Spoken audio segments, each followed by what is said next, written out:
This is William Carlos Williams, April. There's a little bit of an analysis that comes in the book, but I won't bother Arthur, with if you that. want to be in video posterity, Yeah, what do I you need? might want to go up the steps. Yeah. You're getting a lot of notes already. You haven't even started. This is really great. Thank you all for coming. This is really beautiful that we could all be here.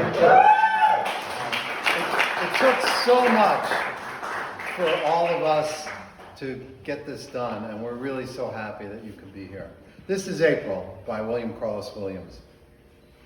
If you had come away with me into another state, we had been quiet together. But there, the sun coming up out of the nothing beyond the lake was too low in the sky. There was too great a pushing against him. Too much of sumac buds, pink in the head with the clear gum upon them. Too many opening hearts of lilac leaves. Too many swollen limp poplar tassels on bare branches. It was too strong in the air. I had no rest against that springtime. The pounding of the hoofs on the raw sods stayed with me half through the night. I awoke, smiling but tired.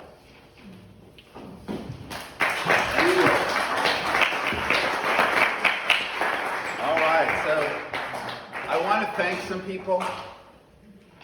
I want to thank Felician University, but there are also people who work for Felician University. So I'd like to thank Maura De Nicola,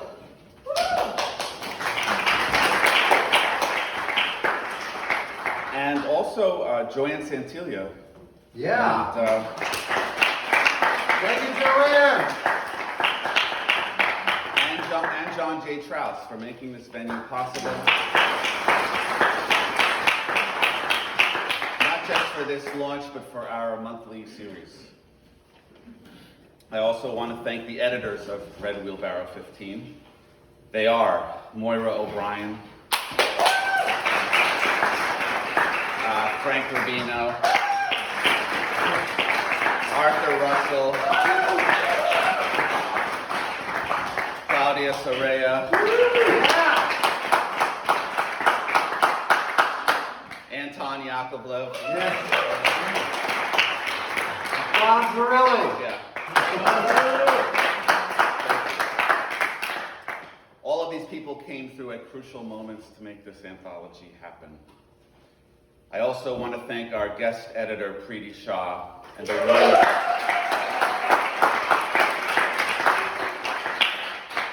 for the wonderful section of poetry that she put together. And also this year, we're very excited to introduce a section of high school poetry. And so I want to thank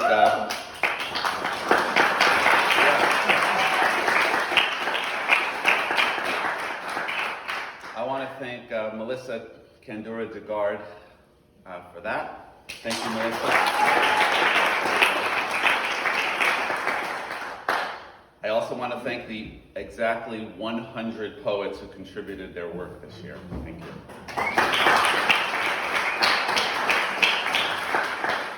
And of those 100, I want to thank our featured poet for his poetry and his presence tonight, and that is Ron Bremner. Ron.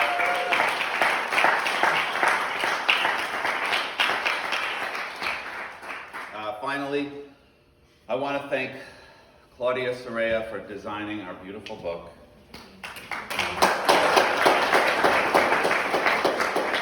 And Frank Rubino for providing the artwork for the cover and the interiors. And I'm actually going to hand it off to Frank now to talk to you about his art. So, Okay.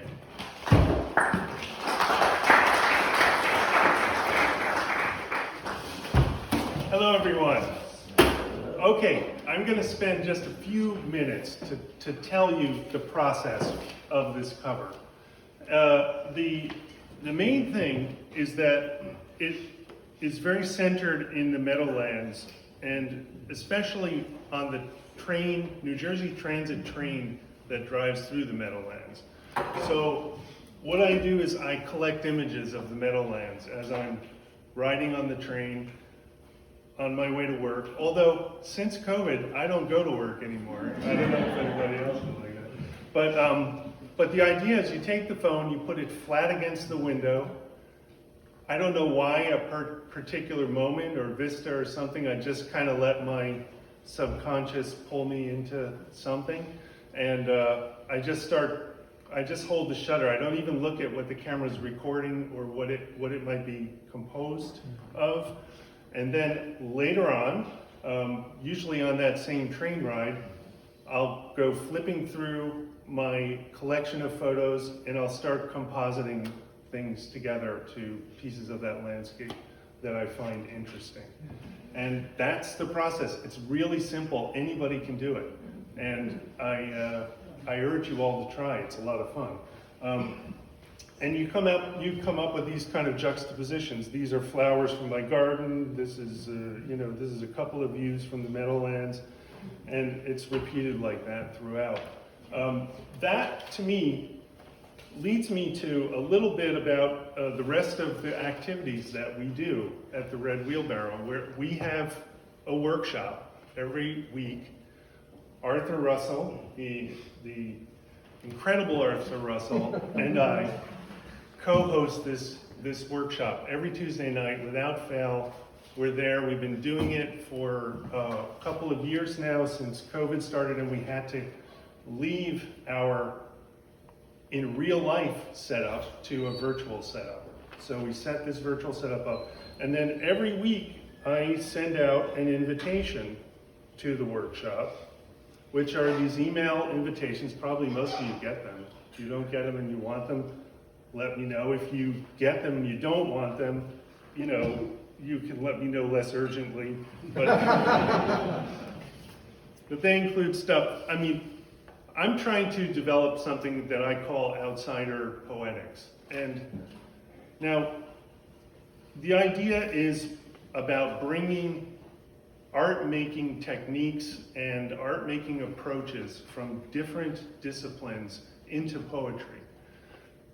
The idea of doing that is the pursuit of originality, because I think originality is the stock and trade, the economy of poems. If I can offer you originality, I have a right to get your attention.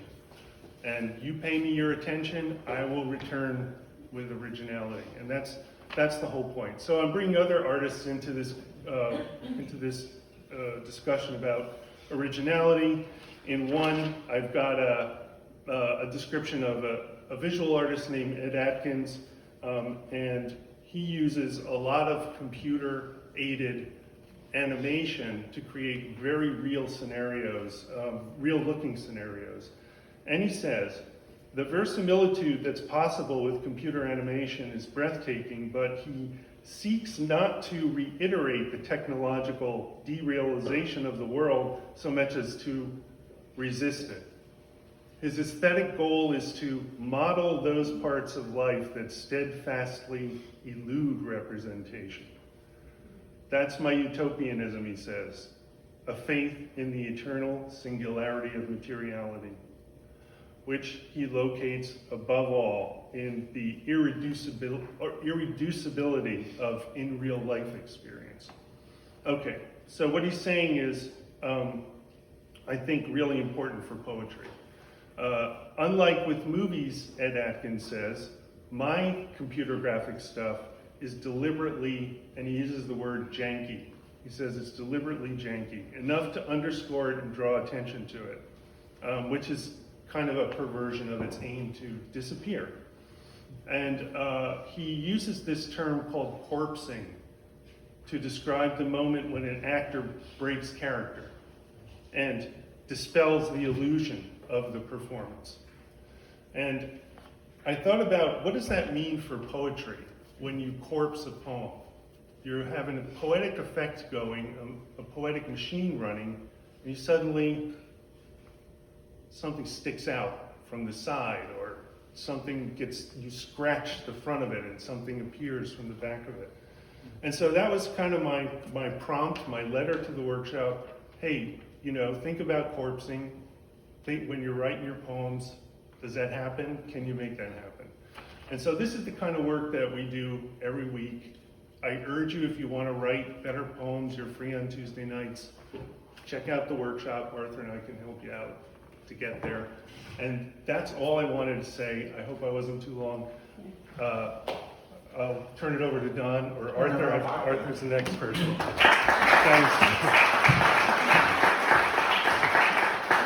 If you want to be on the video, they said, stand here. Yeah. So we have a great feature. We have a feature every year, and we've had great readings by our features over the years.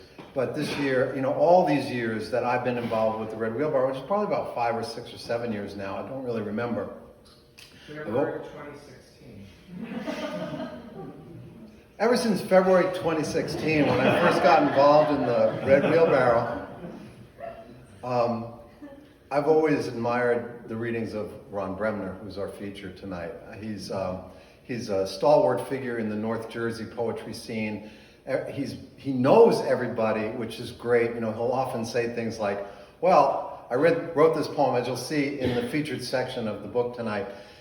He has a little explicatory paragraph underneath the first poem and says, this poem was in the first Passaic Review in 1979. Also in that review with me were Jim Klein, who's here tonight, and Laura Boss, and George Perrine, and Allen Ginsberg. Was Allen Ginsberg in that one as well? Yeah, so that kind of history comes with Ron. Ron writes in many styles, formalist styles, absurdist styles.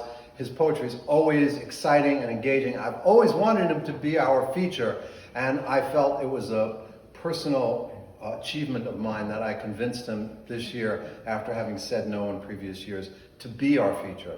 So I'm really happy to introduce him. I think you'll love his poetry. Would you please give a really warm welcome to R. Bremner.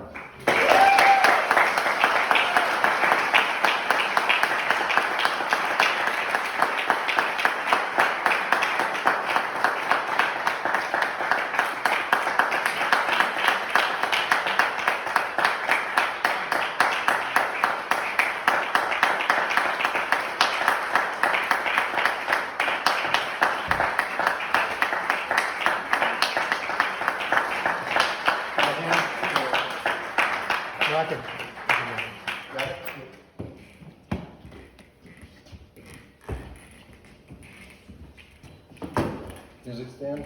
Yeah, perfect. It's hanging out here. I know, I was doing that on purpose. Yeah, thank you very much, Arthur, and the Gang of Six and all of Red Wheelbarrow poets. One thing Arthur forgot to mention, or he didn't mention, maybe intentionally. Also in Passaic Review #1 was Mary Jane Grandinetti, was the current editor of Shot Glass Journal and the Fib Review. And I don't see him here tonight, but in Passaic Review #2 was a stalwart of the Red Wheelbarrow poets, Mark Fogarty. He's here. So a lot of talent in that particular journal. So I'm not going to do the poem that was in that journal because it's not one of my favorites. But the first one I'll do is, it was written in 1979 when I was a student at Electronic Computer Programming Institute in Patterson. And across the street from ECPI was this Blimpies fast food place. And this event actually did happen, but the names have been changed to protect the innocent. In Patterson, at Blimpies, sit Aristotle and Descartes at a plastic table and plastic chairs, watching through the blue plate glass for their bus to Fairlawn. While outside in the slush mess stands a huddle of shiverers, waiting too. And, "Oh, shut up," says Aristotle. "No, you shut up," says Descartes. They giggle frantically in appreciation of each other's wit. Meanwhile, at the back table sits Sigmund Freud, carefully tempering his coffee with cream, studying intensely the play being acted out before him, while Holden Caulfield sweeps the floor. And, "Oh, shut up," says Aristotle. "No, you shut up," says Descartes. After many shut-ups, the Fairlawn bus arrives. Aristotle and Descartes guffaw fraternally as they charge through Blimpie's door, while Sigmund, unsmiling still, sips his weak brew. And outside, the cream pours onto the bus, and inside, Holden sweeps Blimpie's floor.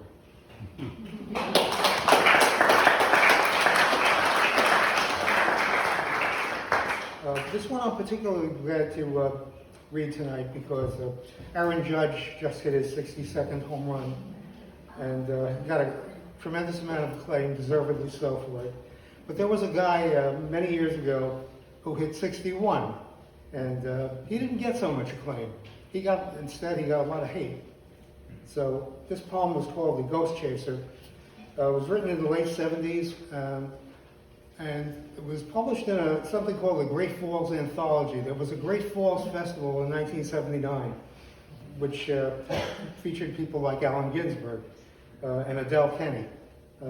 I didn't happen to go, but I did contribute this poem to it.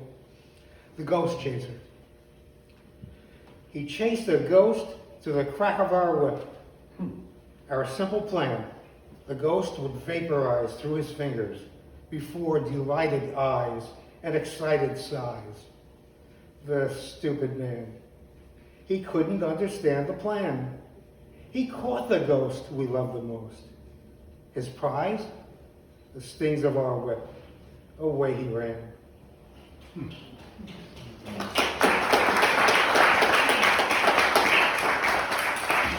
And that's for Roger Mills.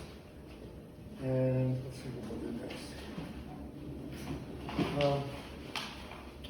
This is an absurdist poem. I put together an entire book of absurdist poems, mostly based on radio playlists. And this was a playlist of WYTR, the radio station of the Rochester Institute of Technology. The key is about absurdist poems is they're not supposed to make sense. An oasis in a coma acquiesced to brave radar, which kicked drums. A boyish hippo began crying because it couldn't revive Einstein's brain, and Toad sent in the clouds. A meat wave ran out to play tennis in the island, though its emotions were blinding, but still was able to see you and a Western daughter in the driftwood. The hand habits of an actress let go of a fatal flaw and a need.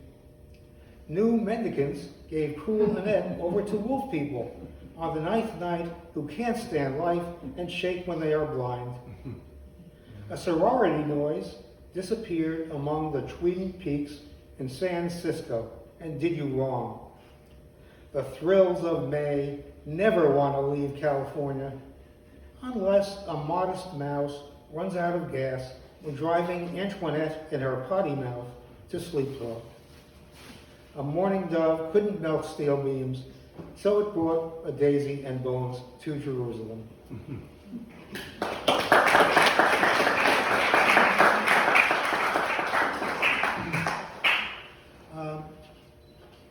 Joe Frank died in 2018, and I don't know if any of you know who Joe Frank was. He was an American writer and radio performer, known best for his philosophical, humorous, surrealist, and often absurd monologues and radio dramas. And I miss him a lot. Joe Frank was the color of vodka and tonic, the taste of dry tamarind, the feel of old leather, the smell of boiling water, the sound of footsteps in the rain. Joe Frank died today, and all these devices go with him to that sardonic place from whence he came. Goodbye, Joe Frank. I will miss you on the rebound of a seance on a wet Wednesday afternoon when the tide is low and the taste in my mouth is as bitter as yesterday's coffee.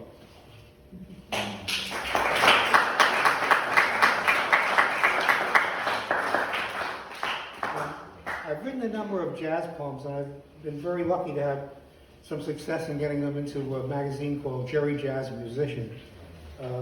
This is one of them. This is for the groundbreaking album by Miles Davis called Bitches Brew. Miles boils his bitches brew in a night of worlds much blacker than black. His demons and angels let out slack for pharaohs dancing into the true. Miles runs the voodoo down and serves it up with a taste of free for those whose spirits would otherwise drown without such wild, mad sanctuary. And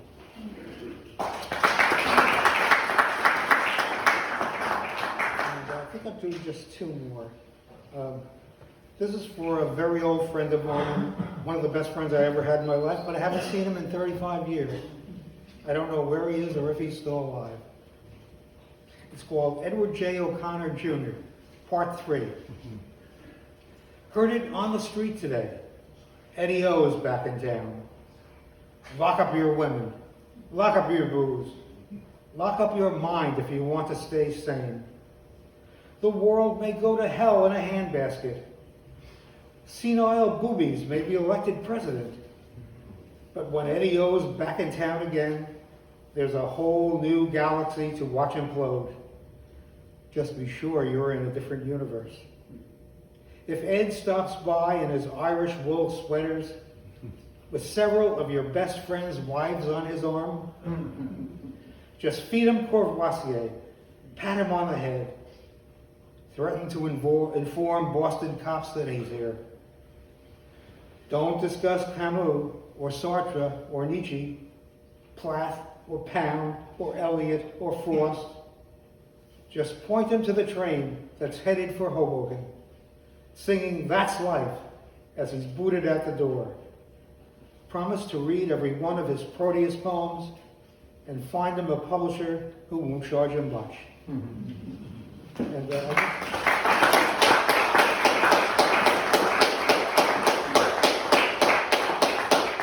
I just want to do one more tonight. This is not in the book. This is something special for my wife of 32 years. So I'll just do it. In that brief and stunning moment when you turned twilight into gold, my brain froze as I peered into the face that I loved, and I realized I could not leave you now or ever, never. Thank you.